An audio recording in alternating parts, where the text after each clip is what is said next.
Hello friends, स्वागत है आपका अपने यूट्यूब चैनल हिंदी डेस्टिनेशन में।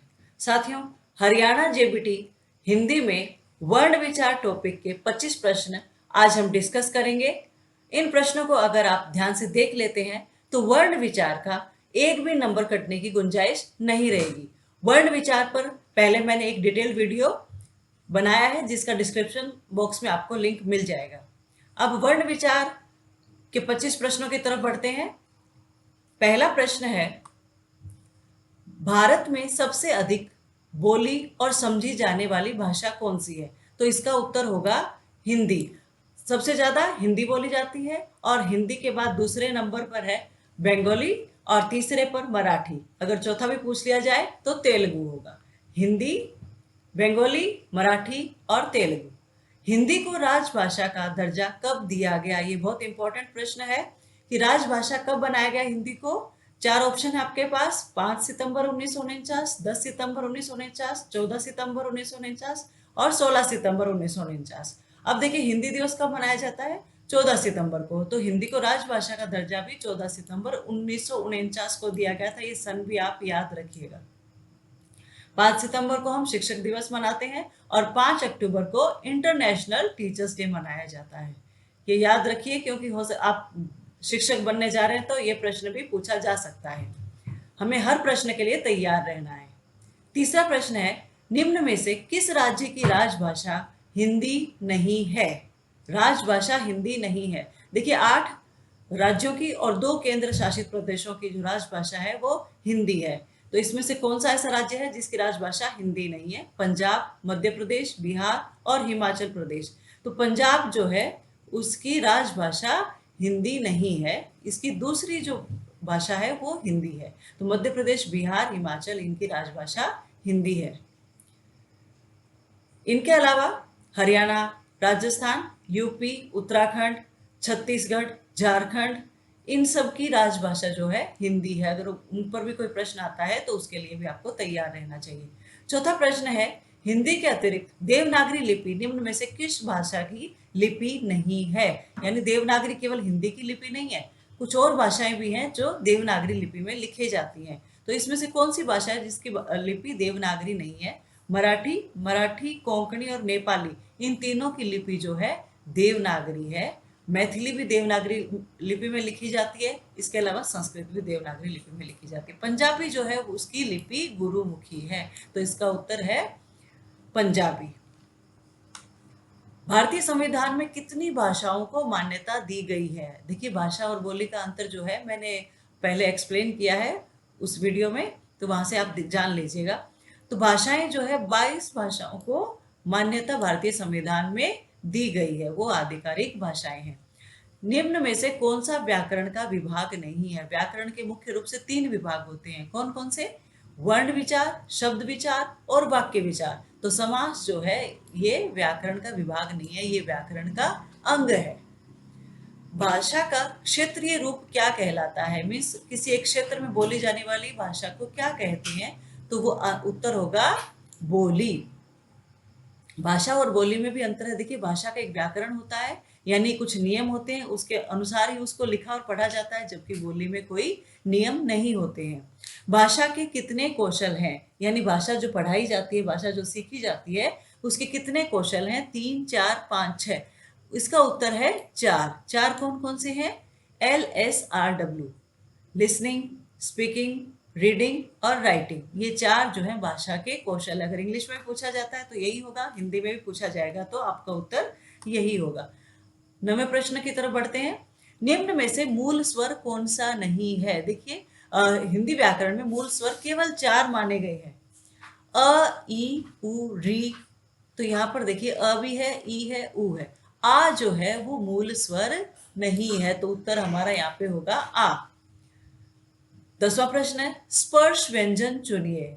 जो व्यंजन है उनकी भी कई श्रेणी बनाई गई है, तो उसमें पहले ही जो श्रेणी है वो है स्पर्श व्यंजन। स्पर्श व्यंजन में 5 जो वर्ग हैं, क वर्ग, च वर्ग, ट वर्ग, त वर्ग और प वर्ग के जो व्यंजन है वो सारे स्पर्श व्यंजन हैं। तो यहाँ पर उत्तर क्या होगा? य नहीं होगा, र भी नहीं होगा, अह भी नहीं होगा, भ होगा, क्योंकि ये प वर्ग का व्यंजन है। प, फ, ब, भ, म। तो ये एक स्पर्श व्यंजन है। ड़ और ढ को डैश व्यंजन कहा जाता है। कौन सा व्यंजन कहा जाता है? ये देखिए, इसको ड और ढ मत पढ़िए, ये ढ और ढ है। तो इनको क्या कहा जाता है? संयुक्त, द्वित्व, स्पर्श और उत्क्षिप्त। इसको उत्क्षिप्त बोला जाता है। और इनकी एक खासियत ये है कि इनसे कोई भी शब्द शुरू नहीं होता है। इसके अलावा अगर पूछ लिया जाए कि द्विगुण वाले व्यंजन कौन कौन से हैं, तो द्विगुण व्यंजन भी ड और ढ को बोला जाता है। ठीक है, तो इसके दो नाम है, उत्क्षिप्त व्यंजन और द्विगुण व्यंजन। अब द्वित्व व्यंजन वाला शब्द नहीं है। द्वित्व व्यंजन अलग है, द्विगुण व्यंजन अलग है। द्वित्व होता है जहां पर एक आधा व्यंजन और दूसरा पूरा व्यंजन आता है। ठीक है, अब द्वित्व में दोनों सेम होते हैं। पक्का में क और क है, गद्दी में द और द है, लज्जा में ज और ज दो बार आया है। तो ये सारे द्वित्व वाले हैं। धर्म जो है वो द्वित्व वाला नहीं है। आगत ध्वनि वाला शब्द नहीं है। 13वां प्रश्न देखिए कि आगत ध्वनि वाला शब्द नहीं। आगत होता है कि किसी एक भाषा में दूसरी भाषा का शामिल हो जाना। तो हिंदी में कौन सी जो ध्वनियां हैं जिनको आगत कहा गया है? कॉलेज जो है ये भी आगत ध्वनि वाला शब्द है कि इसमें ओ की मात्रा है। जज्बात में नुक्ता है, ये अरबी भाषा से लिया गया है। डॉक्टर है। कुंवर, कुंवर जो है ये आगत शब्द नहीं है, ये अनुनासिक शब्द है और ये हिंदी भाषा का ही शब्द है। स्वर कितने प्रकार के होते हैं? स्वरों को 3 भागों में बांटा गया है, ह्रस्व स्वर, दीर्घ स्वर और प्लुत स्वर। तो उत्तर सही क्या हो गया हमारा? अ। तीसरा 3। आ और ऊ आदि को स्वर कहा जाता है। ये कौन से स्वर हैं? ये आपने पढ़े तो नहीं होंगे। इनको क्या कहा जाता है? अनुनासिक स्वर कहा जाता है। जहां पर ये चंद्र बिंदु आ जाता है उस वर्ण को फिर अनुनासिक कहा जाता है। हिंदी वर्णमाला में स्वर होते हैं। हिंदी वर्णमाला में 11 स्वर होते हैं। अंग और अह को अयोगवाह कहा जाता है। अगर 11 ऑप्शन नहीं है, 13 दिया है, तो भी आप उसको टिक कर सकते हैं। 17वां प्रश्न है, निम्न में से ऊष्म व्यंजन नहीं है। ऊष्म व्यंजन कौन कौन से हैं जिनको बोलने से मुंह से गर्म हवा निकलती है? कौन कौन से? स, श, स और ह, ये ऊष्म व्यंजन है। तो यानी हमारा ऑप्शन अ, ब और स जो है ऊष्म व्यंजन है।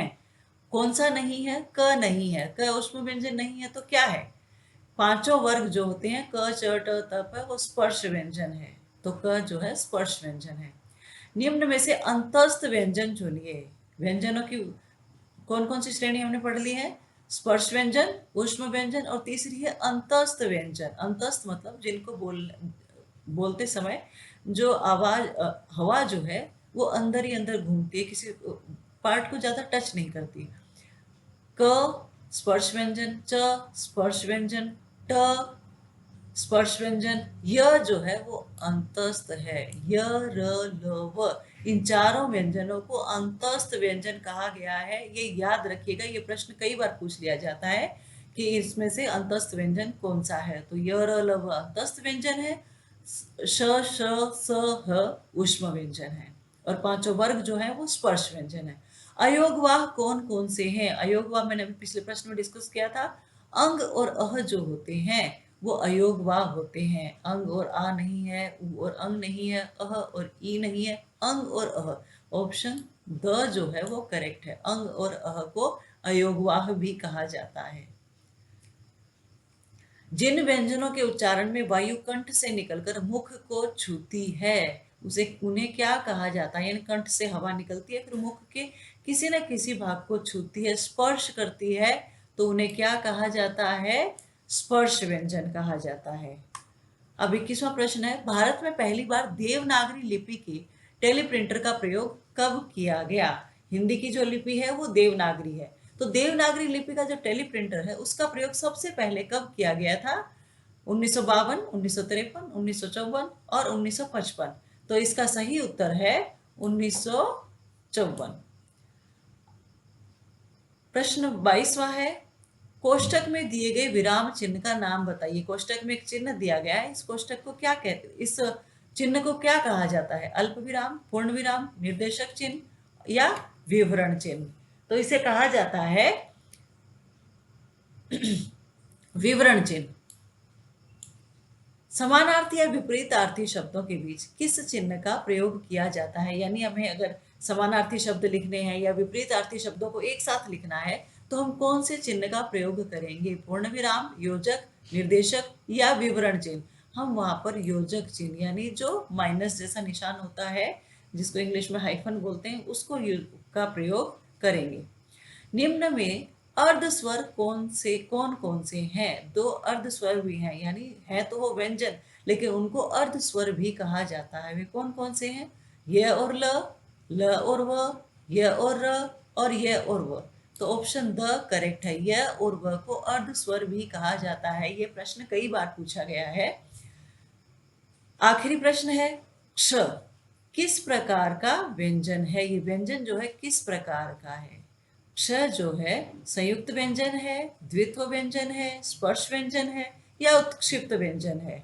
तो क्ष जो है ये संयुक्त व्यंजन है। क्यों है?